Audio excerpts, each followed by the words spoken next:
Salut mes chers élèves, dans notre cours de géométrie d'aujourd'hui, nous allons continuer avec les exercices sur la préparation du bac. Ok, donc si dans les cours précédents, on a vu cas des solutions réelles, eh bien nous allons voir le cas d'une solution imaginaire pure, ok, dans ce cours d'aujourd'hui. Donc voici l'exercice. Dans l'ensemble C des nombres complexes, on considère le polynôme P défini par, quel que soit Z appartient à C, P de Z est égal à Z cube, moins 2 facteurs de 2 plus IZ carré, plus 5 plus 8I par Z, moins 10I.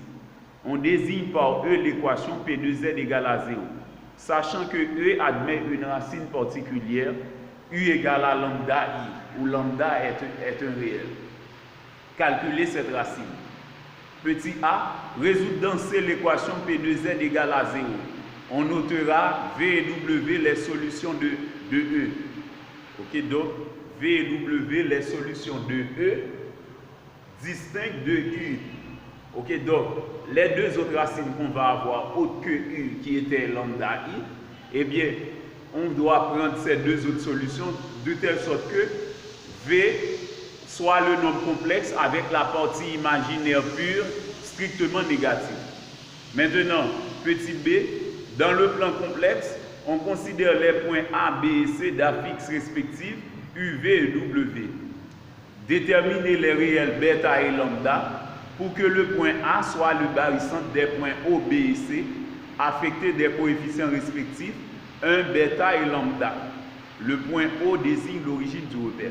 Donc vous voyez que les nombres complexes, c'est bien la géométrie. Donc aux examens du bac, on pourrait vous donner un exercice de complexe, ok, donc qui va avoir presque les mêmes questions qu'un exercice qu'on considère pour un exercice de géométrie.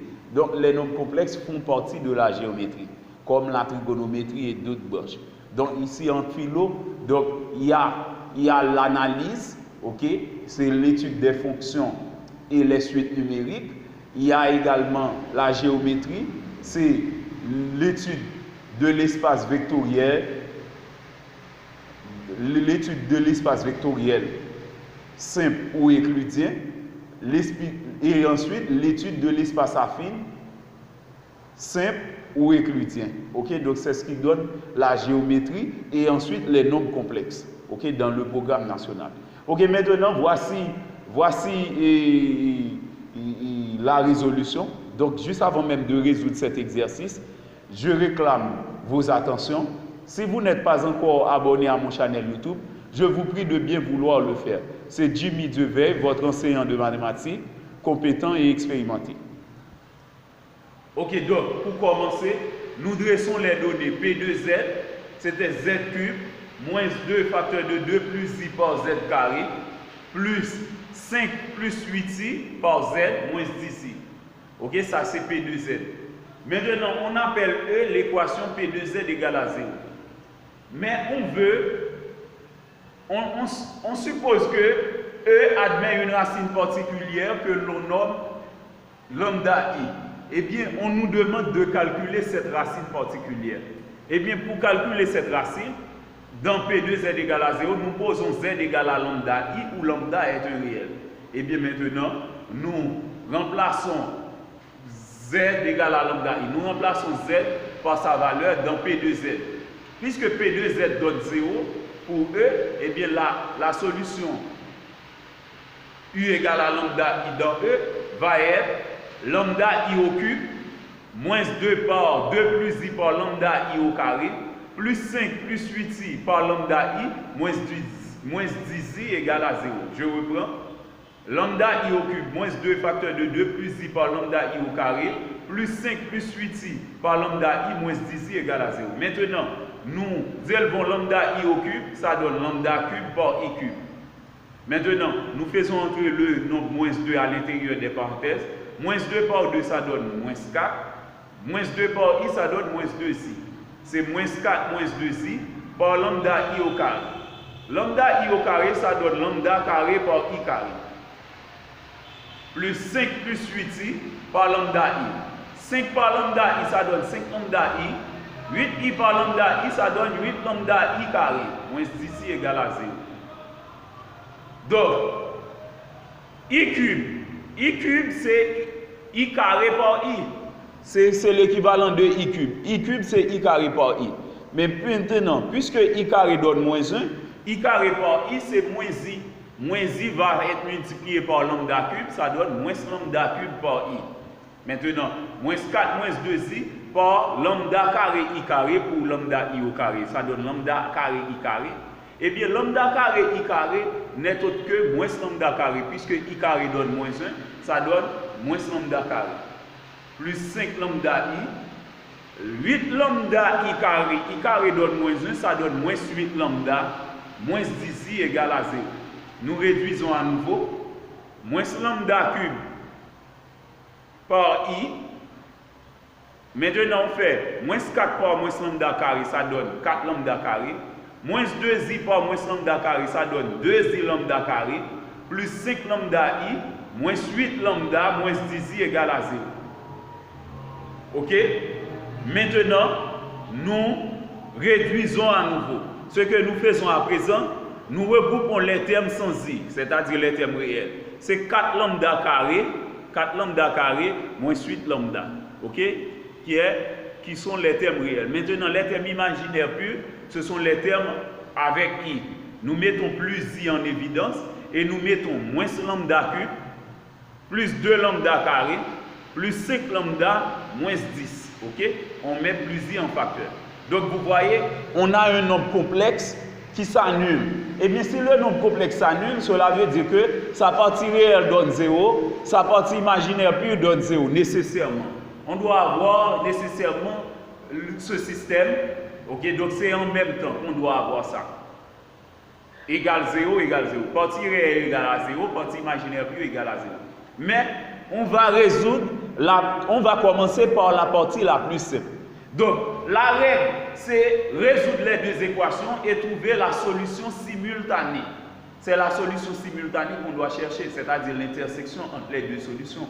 Mais il est plus sage de résoudre la partie la plus simple et maintenant vérifier dans l'autre.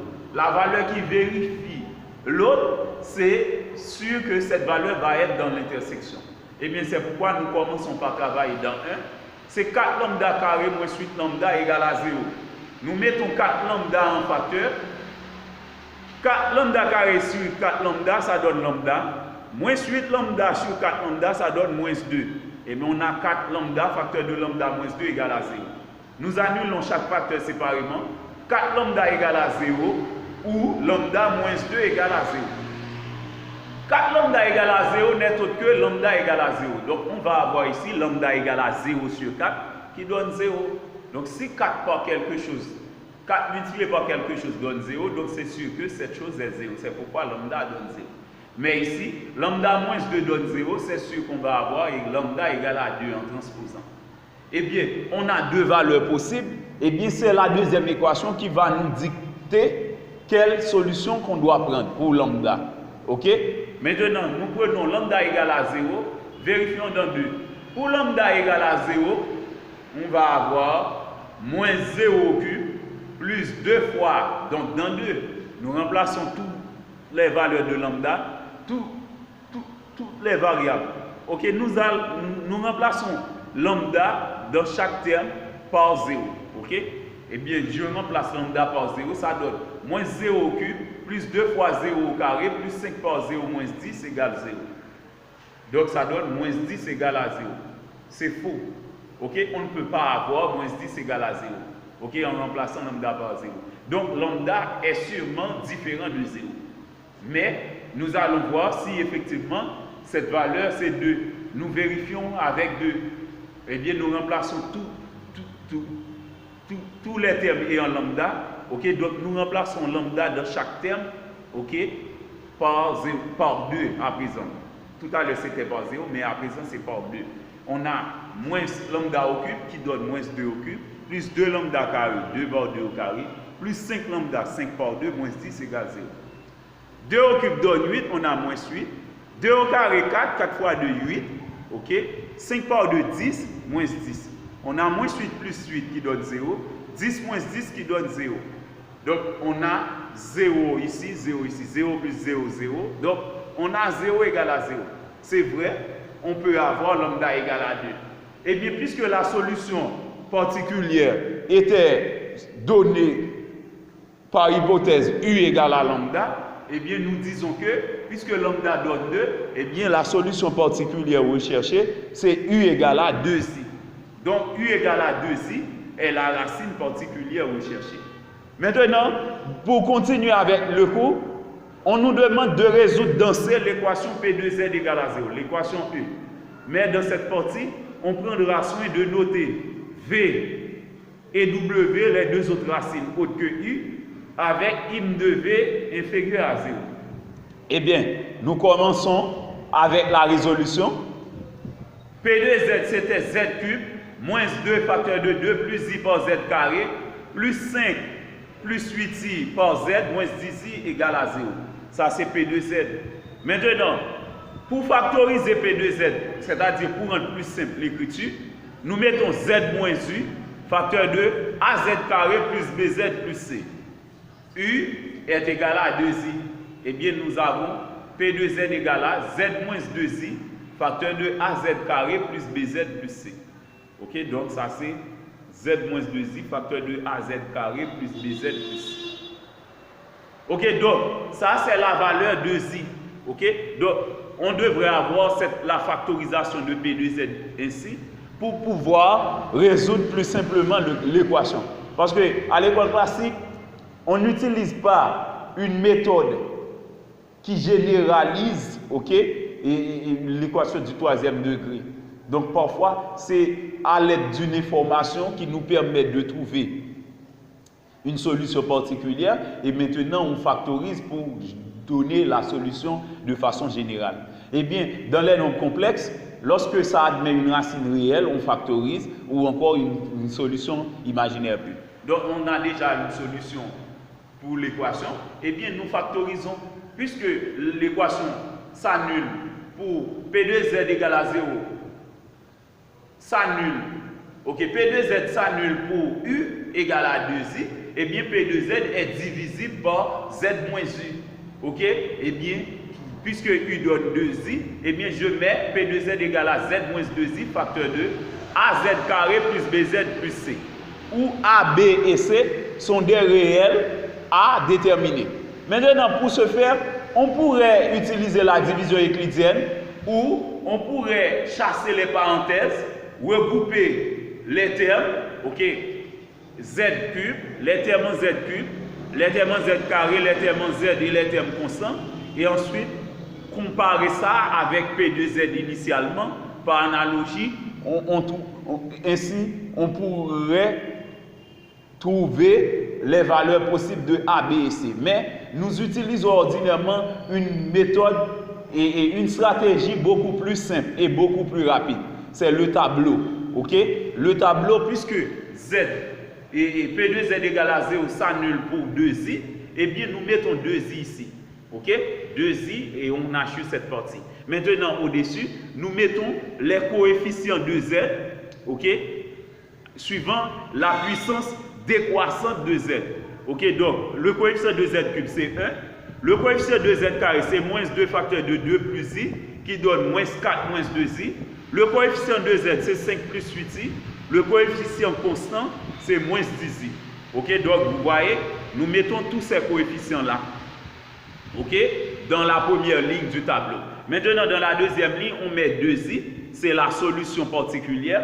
Et maintenant, ici, dans chaque colonne, on va devoir effectuer une soustraction et une addition. Dans chaque colonne, on va faire une addition. Mais ici, il n'y a pas d'autre cas. C'est seulement 1 qu'on a, parce que dans cette partie, il n'y a rien.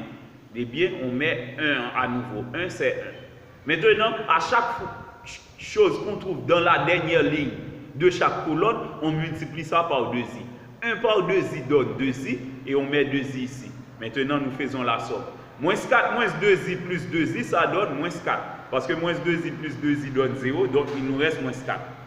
On trouve la dernière, et le dernier élément de de la colonne, eh bien on multiplie ça par 2i. Moins 4 par 2i, ça donne moins 8i. Et on met moins 8i ici. Maintenant, nous faisons la somme. 5 plus 8i moins 8i, 5 plus 8i moins 8i, ça donne 5. Ok? Eh bien, on trouve le dernier élément de la colonne, eh bien, on fait le produit. 5 par 2i, ça donne 10i. 10i, on met 10i ici et on fait la somme. La somme donne 0. Moins 10i plus 10i, ça donne 0. C'est évident, parce que je vous avais appris, lorsque vous donnez les éléments de ce tableau, il faut s'assurer que le dernier résultat donne 0. C'est comme la division euclidienne. Ok, maintenant, nous pouvons remarquer ici c'est A, ici c'est B, ici c'est C.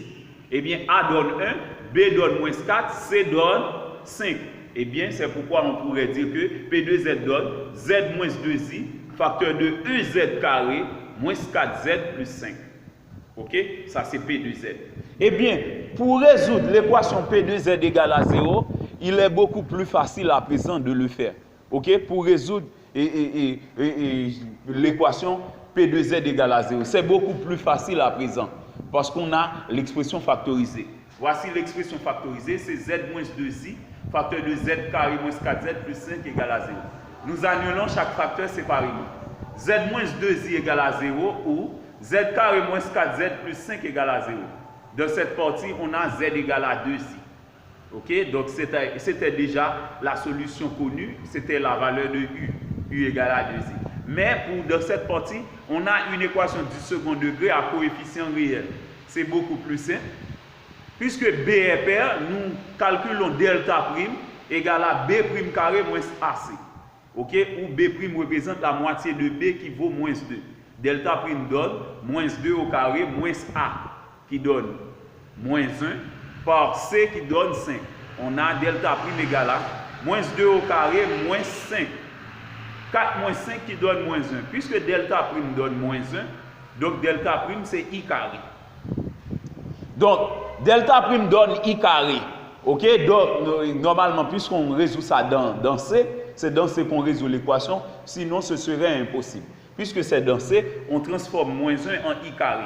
Maintenant, puisque delta prime représente un nombre complexe, eh bien, pour déterminer la racine carrée du nombre complexe delta prime, nous supposons que U est une racine carrée de delta prime. Soit U, une racine carrée de delta prime. Ok, nous écrivons une racine carrée de delta prime est U égale à I. Donc, on pourrait prendre soit I ou moins I pour une racine carrée de delta prime. Mais on n'a pas besoin de prendre les deux à la fois, soit l'une ou l'autre, soit plus I ou moins I. Eh bien, moi, je choisis I. Eh bien, nous appliquons la formule ZZ', puisque c'est delta prime qu'on calculait, c'est moins B' plus I sur A. B' c'était moins 2, moins B' devient 2, 2 plus I sur 1 qui donne 2 plus I. Z second, ok, donc ici c'était Z', ici c'est Z second. Z second, c'est moins B, moins U sur A, ok, moins B', puisque c'est delta prime qu'on calculait. Z', c'est moins B' plus U sur A. Z second, c'est moins B', moins U sur A. Ok? Maintenant, que vaut B'? B' vaut moins 2. Eh bien, moins B' vaut 2. Moins U. La valeur de U, c'est I. On a 2 moins I sur 1.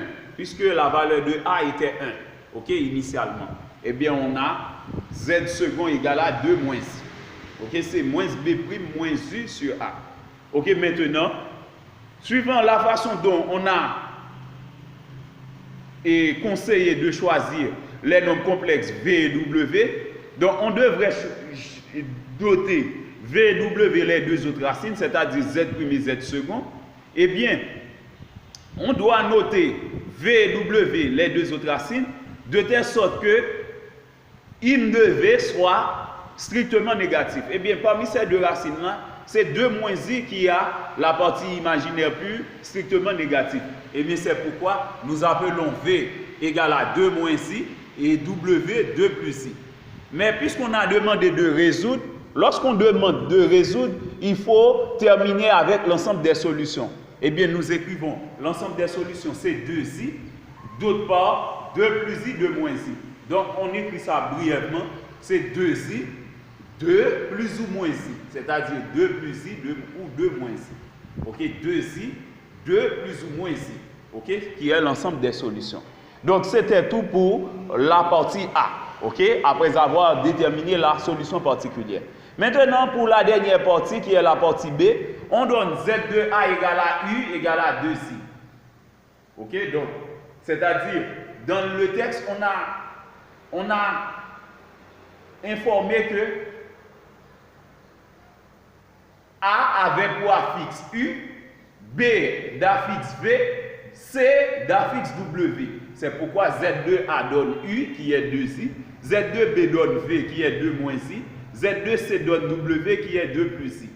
Maintenant, on nous dit que A est le barycentre des points O, B et C affectés des coefficients respectifs 1, bêta, lambda. OK?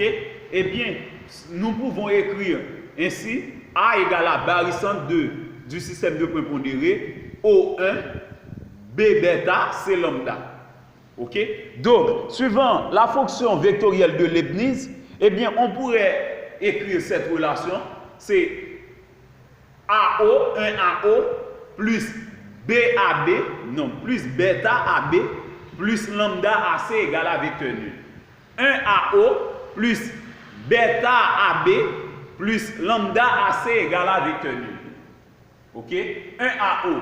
Ici, c'est AO. Pourquoi? Parce que le coefficient donne 1. Le coefficient 1 en mathématiques ne s'écrit pas ordinairement.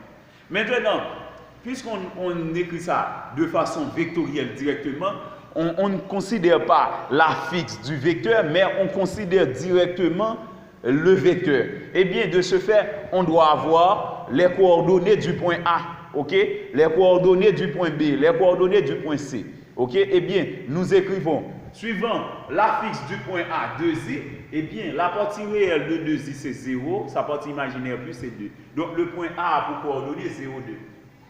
Le point B, 2 moins 1. OK? C'est 2 moins i, donc c'est 2 moins 1. Partie réelle, partie imaginaire plus. Le point C, 2, 1. 2, 1. Partie réelle, partie imaginaire plus.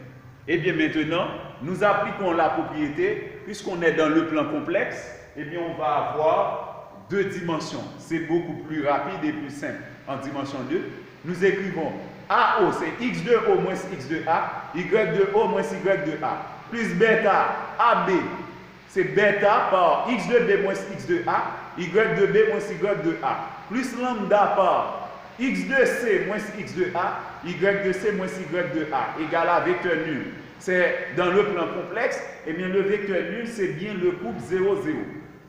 Eh bien, on continue, on remplace x2O et y2O par 0, 0 respectivement, x2A, y2A, 0, 2 respectivement. Maintenant, x2B, y2B, 2 moins 1 respectivement, x2A, y2A, 0, 2 respectivement. Maintenant, plus lambda, x2C, y2C, 2, 1 respectivement, et ensuite 0, 2 pour A respectivement. OK, maintenant, nous réduisons 0 moins 0, 0, 0 moins 2, moins 2. 2 moins 0, 2, moins 1, moins 2, moins 3. On a bêta par 2, moins 3. 2 moins 0, 2, 1 moins 2, moins 1. On a plus lambda par 2 moins 1, égale à 0, 0, le couple 0, 0. Maintenant, on a 0 moins 2, le couple 0 moins 2, on le transpose au second membre, en bloc. C'est pourquoi nous avons ici moins par 0 moins 2 dans le second membre. Puisque le vecteur nul est nul pour l'addition des vecteurs, nous laissons le vecteur nul. Nous écrivons directement le couple 0 moins 2 que nous transposons dans le second membre. Maintenant, nous faisons le produit de bêta par 2 moins 3, ça donne 2 bêta moins 3 bêta. Lambda par 2 moins 1, OK? Lambda par 2 moins 1, ça donne 2 lambda moins lambda, égale à moins facteur 2. Donc, moins par le vecteur 0 moins 2. Maintenant, nous faisons la somme de ces deux courbes. C'est 2 bêta plus 2 lambda, moins 3 bêta, plus pas moins 3 bêta, moins lambda. Ok, maintenant nous faisons entre le signe moins 0 c'est encore 0, nous mettons 0. Moins par moins 2, ça donne 2. Ok, on a l'égalité de 2 courbes. Eh bien, nous prenons le soin de poser abscisse égale à abscisse, ordonnée égale à ordonnée, qui nous donne 2 bêta égale à 2. 2 bêta plus 2 lambda égale à 0. 2 bêta plus 2 lambda égale à 0. Moins 3 bêta moins lambda égale à 2. Ok, c'est ce que nous faisons à présent. Maintenant, nous résolvons le système. Nous résolvons le système suivant la méthode de combinaison ou d'élimination. Ok, maintenant, nous éliminons d'abord lambda. Nous multiplions la deuxième équation par 2 et nous laissons la première équation telle qu'elle était. Donc, on a 2 bêta plus 2 lambda égale à 0.